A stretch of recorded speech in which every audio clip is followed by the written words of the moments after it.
Imagine for a second, um, I told you a pretty shocking premise. Like, I want you to picture the person you live with, Okay. the person you feed every single day, the one you play with, the Yeah. person you tuck into bed every night. Right. Your child. Exactly. Yeah. Now, imagine that this person is actually um, a complete stranger. Oh, wow. You know, you might be sitting there listening to this thinking, well, I know every single move my child makes. I know their favorite food. I know exactly how they're going to react when I tell them it's time to leave the park. We all think we know them inside and out. Yeah. But what if everything you think you know about your child is actually just a mask? Hmm. And what if you, completely by accident and with the absolute best of intentions, actually help them put that mask on? It is, it's a profoundly unsettling thought for any parent or caregiver, really. To realize that the face we see every day, the behaviors we've learned to navigate, might not be the true nature of the child at all. And that is exactly what we are exploring today on this deep dive. Yeah. Welcome, everyone. We are pulling our insights today from Maria Montessori's groundbreaking book, The Discovery of the Child. Yes, and specifically looking at the foundational concepts discussed in the context of building a human being. Right. So our mission today is to help you peel back this metaphorical mask. We're going to look at how you can shift your role from, being a controlling figure to being an observer. Which is huge. It's massive. And we'll talk about how changing your physical environment, literally the layout of your home, can reveal this hidden, incredibly self-sufficient new child underneath. Because to get there, it requires a complete paradigm shift. I mean, we really have to look past the superficial behaviors we've memorized and understand the psychological mechanisms driving them. Okay, let's unpack this. Because the core shocker of this book is this idea that childhood, as we currently understand it, is an unknown continent. That's the exact phrase she uses, yes. Well, and before we can start, rearranging our living rooms or changing how we talk to our kids, we have to figure out what we are getting wrong right now about a child's true nature. Well, to understand the unknown continent, we first have to examine the mechanics of that mask you mentioned earlier. Right. Because the behaviors that parents typically see and the ones we tend to memorize and label our kids with are things like stubbornness, laziness, or just generalized naughtiness. Oh, definitely. Or on the flip side, sometimes it's blind, passive obedience. And the text argues that these traits are not the child's true nature at all. They are a coping mechanism. Wait, so when a kid is throwing a massive tantrum because they don't want to put their shoes on, or they're just flat out refusing to help clean up their toys, that's not just kids being kids. According to the source material, no. That is the mask reacting to its environment. Really? Yeah, think about it from the perspective of developmental causality. The child is born into a world built entirely by and for adults. Oh, I see where this is going. Everything is too big, it's too heavy, too fast, and it's governed by complex social rules that they do not yet possess the cognitive architecture to grasp. That makes a lot of sense, yeah. And on top of that physical mismatch, adults are constantly intervening, directing, correcting, and, well, doing things for them. Because we want to help. Mhm. Or honestly, because we're just in a huge hurry to get out the door. Exactly. It's well-intentioned.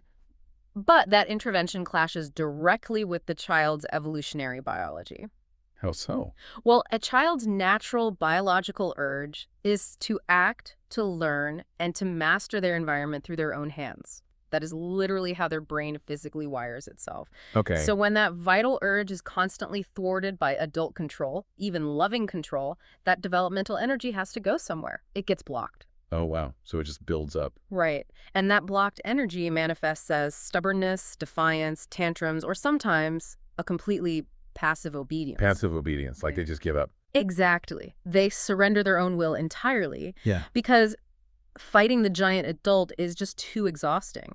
So both the extreme defiance and the extreme passivity, those are the mask. So the child is essentially adapting to our dominance. And hey, if you're listening to this and feeling a massive wave of parent guilt right now, realizing you might have been suppressing your child's natural instincts, hold on. Yes, please don't panic. The text isn't about blaming parents. It's about recognizing that we were handed a faulty map, which leads to this analogy in the text about the unknown continent. Right. So Montessori likens adults to people in the past who looked at a map of the world and thought it was 100% complete. Right, before they knew about the Americas. Exactly. They were completely unaware that an entire continent was just sitting there, waiting to be discovered. In the same way, we look at the children in our homes and traditional schools, we see the tantrums, the naughtiness, the need for constant entertainment, and we say, yes, my map of childhood is complete. This is just how children are. We just accept it as a universal truth. We do. We don't realize there is a completely different reality hidden just beneath the surface. Now, I have to push back a little on this idea of the new child who emerges when this mask comes off. Because, wait, most people think Montessori is just a teaching method with, like, wooden blocks. But you're saying it's actually about liberating souls. That's the profound shift, yes.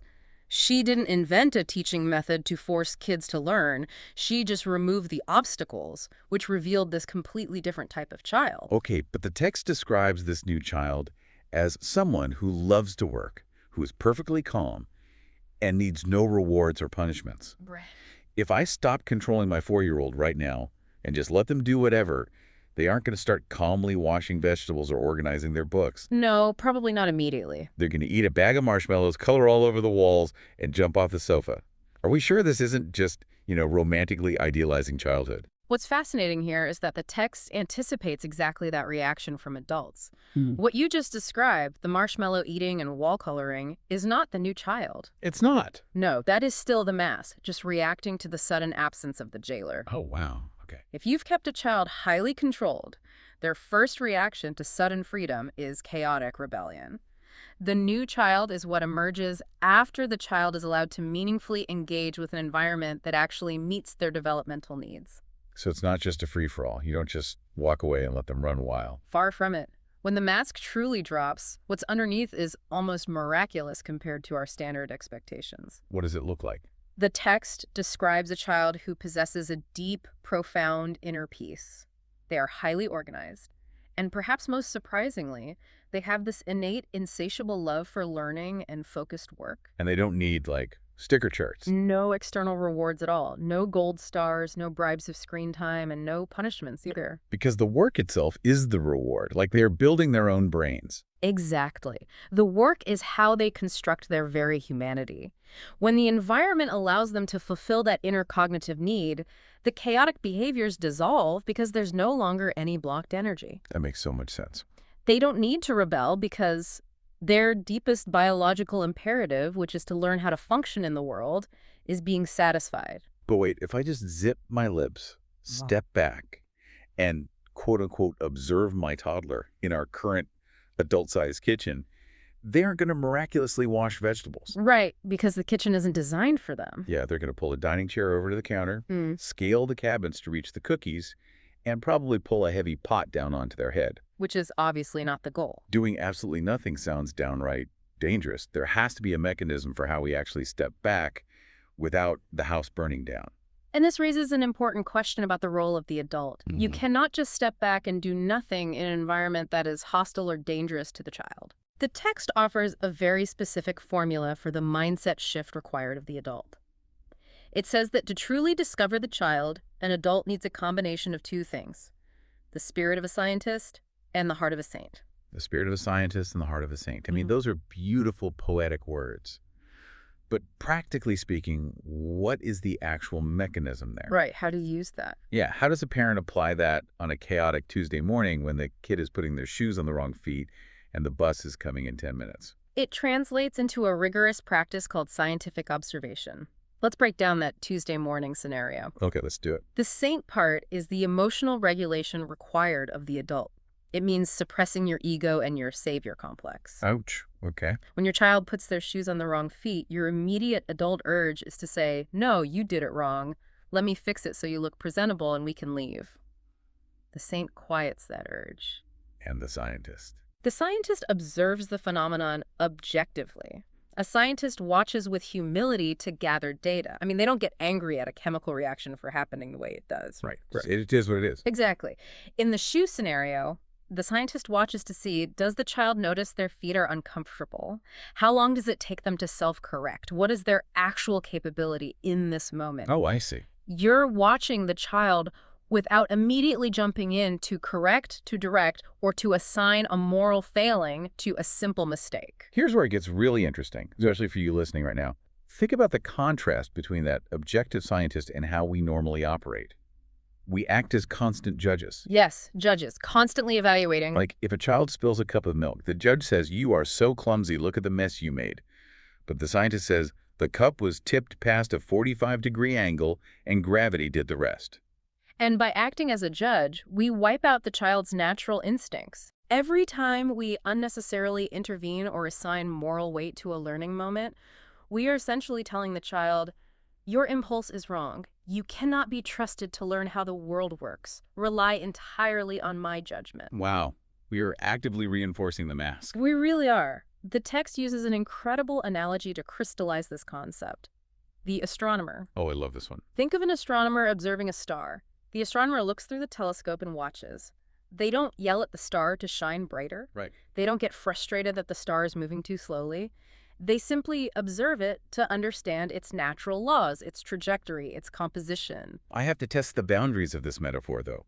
Because, I mean, the astronomer analogy sounds incredibly peaceful, but stars don't run into traffic. Kids do. That's a very fair point. How does a parent maintain this purely observant astronomer mindset when there is an immediate safety issue, or when, like, a child is about to hit their sibling? And that is the crucial boundary of the philosophy.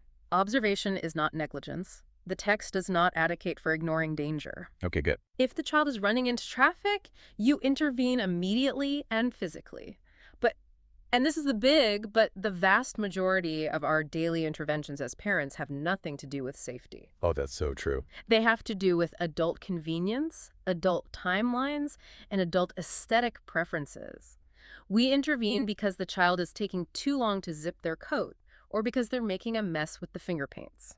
Yep, guilty as charged. The astronomer mindset challenges us to save our interventions for when they are truly necessary and to let the child struggle with the zipper, because that struggle is exactly how their fine motor skills and their resilience are built. Okay, so we've established this massive mindset shift. We are trying to be the observant astronomer, holding back our urge to judge or fix. But we're still left with that glaring physical problem we mentioned earlier. The adult-sized world. Yes, if I'm an astronomer watching my kid in an adult world, the child is still helpless to actually do anything independently. Which brings us to a foundational rule for Montessori's work. To make the picture clear, you must adjust the lens. Adjust the lens. The first step of intervention isn't fixing the child. It's changing you, which we just discussed with the astronomer mindset, and it is physically changing the environment. You cannot expect a child to act independently in a space designed for giants. So we have to build an environment where observation is actually safe and productive. What are the specific actions parents can take to start making these changes? The text calls this the prepared environment. Think of this as a carefully designed laboratory for the child's self-discovery. The environment does the heavy lifting so the parent doesn't have to constantly manage behavior. That sounds amazing. It really is. The sources outline 3 main pillars for this space. First, the furniture and the physical layout must be perfectly sized for the child to use without adult help. We're talking about the literal mechanics of the home here. Yeah. Like low shelves, small chairs, a floor bed they can crawl in and out of independently. Yes, exactly. Because if they need you to physically lift them up just to reach their own clothes in the morning, the environment is fundamentally failing them. That physical accessibility is step 1. Step 2 is that the environment must contain attractive, engaging tools that draw the child's interest naturally. And crucially, these shouldn't be passive toys designed just to distract them. Right. No flashy electronic thing. Right. They should be real tools that allow the child to do real, meaningful work. So instead of buying like a plastic toy vacuum that makes noise, you provide a functional child-sized broom. Precisely. Because the new child we discussed earlier actually wants to participate in the real functioning of the household. They want to wash the actual vegetables in a basin they can reach, not just pretend to cook in a plastic play kitchen. And that desire for real life is why the third pillar is so crucial. There must be a fixed, consistent system and order to the space. A fixed order. Yeah. Like everything in its place. Yes. The psychological mechanism here is fascinating. An adult's fully developed brain can walk into a messy room and filter out the chaos to find the car keys. Most days, anyway. Right. But a child's brain cannot. They are in a sensitive period where they are actively trying to categorize and make sense of the entire world. Chaos in their physical room translates directly to chaos in their cognitive processing. That makes so much sense. So if the environment is constantly changing, or if the toys are just thrown into one giant bin, the child cannot build a mental map of their world. No, they can't. They become completely dependent on the adult to find things, which breeds that passive mask we talked about. And if we connect this to the bigger picture of brain development, when a child knows exactly where the small glass cups are kept on the low shelf, and they know where the small water pitcher is, they aren't just getting a drink of water. Right, it's so much more than that. They are executing a multi-step sequence of actions entirely on their own. They form an intention, map out the steps, execute the physical coordination, and complete the task. That process physically wires the prefrontal cortex for executive function and deep focus. So physical order actually creates cognitive freedom. If they know exactly where that small broom is every single time, they can independently choose to go get it and sweep up their own spilled cereal without ever having to ask you for help. Or wait for you to pass judgment on their clumsiness, right? Exactly. And this leads right into how we can list some daily routines that build child independence. Because a routine isn't just a schedule on the fridge, is it? No, not at all. No. That is how you build daily routines of independence. The routine isn't the parent barking out a schedule, put your shoes away, hang up your coat. Right. The routine is driven by the physical layout. They walk inside the front door, the low hook is right at their eye level, so the visual cue prompts them to hang up the coat. Oh, that's brilliant. The low shoe basket is right there, so they put away the shoes. The environment itself is guiding the behavior, allowing the adult to remain the silent, observant astronomer. The text uses a seed analogy here that perfectly crystallizes this entire dynamic. Yeah. Think about it. If you take a seed, a perfectly good seed, with all the genetic potential to be a vibrant, blooming flower, and you plant it in rich, fertile, perfectly balanced soil, You get a flower. you get a flower. But if you take that exact same seed with the exact same genetic potential and you try to plant it in a block of solid concrete, what happens? You get a withered, stunted leaf. The seed never reaches its potential. Exactly. And the text emphasizes this so clearly. If the child fails to show independence, if they are throwing tantrums or seem lazy, don't blame the seed. Blame the soil. Blame the soil, not the seed. It is a profound shift in accountability that relieves a lot of the immediate friction in parenting. Oh, I bet. The child's behavioral issues are almost always a symptom of a misaligned environment. The concrete in that analogy is our overbearing, controlling behavior and our chaotic, adult-sized homes. And the rich soil is the prepared environment. Yes, the child-sized tools, the strict physical order, and the parent who acts as an observing scientist. When you physically create an environment that actually allows for their autonomy, the child naturally grows into it. It's like we are finally giving them the key to their own house. We're saying, here, you don't have to break the windows or scream to get my attention anymore. The front door is unlocked, the handle is at your height, and you can just walk right in. That's a beautiful way to put it. We are allowing the new child to emerge simply by getting out of their way. And the implications of this shift go far beyond just having a peaceful Tuesday morning routine or a child who puts their own shoes away. Oh, how so? Well, the text connects this very practical home setup back to the absolute biggest picture possible regarding humanity. It states a profound philosophical premise. The child is the father of the man. The child is the father of the man, meaning that the adult you become is entirely built by the experiences, the environment, and the neural wiring established by the child you were. Exactly. If you want to fix society, if you want to create a future with less conflict, more innovation, and deeper inner peace, it has to start at the source. Right. You cannot build a peaceful, organized, self-sufficient society out of adults whose foundational cognitive years were spent wearing a mask of either fearful submission or chaotic rebellion. You just can't. You have to discover the hidden greatness inside the child before the adult world erases it. By setting up this prepared environment and stepping back as an observer, you aren't just making your daily parenting life easier. You are literally preserving human potential for the future. So what does this all mean for you, the listener, right now? We started this deep dive by asking you to imagine that the child you live with is a stranger wearing a mask. And through the lens of Maria Montessori's discoveries, we've seen that peeling back that mask isn't about disciplining the child more or teaching them harder. It's about changing ourselves. Yes, starting with us. By shifting from a controlling, intervening judge to a patient, observing astronomer. And by physically preparing an environment down to the low hooks, the accessible cups, and the strict physical order that is scaled to the child's actual developmental needs, we allow that brilliant, self-sufficient new child to naturally reveal themselves. Absolutely. The ultimate takeaway here is that the journey of discovering your child is actually fundamentally a journey of discovering and changing yourself. It requires deep humility. I mean, you have to be willing to look at your own living room and your own automatic reactions and say, my control is actually the obstacle here. That's tough to admit. It is.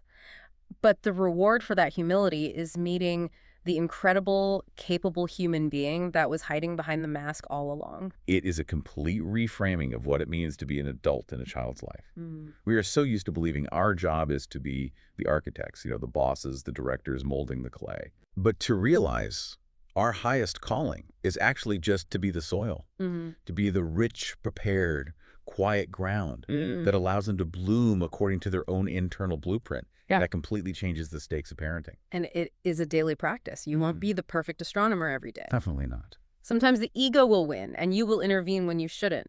But simply having the awareness, knowing the mechanics of how the mask is formed, and knowing that you have the power to change the physical environment to help them take it off, it changes the entire dynamic of the home. It really does. Yeah.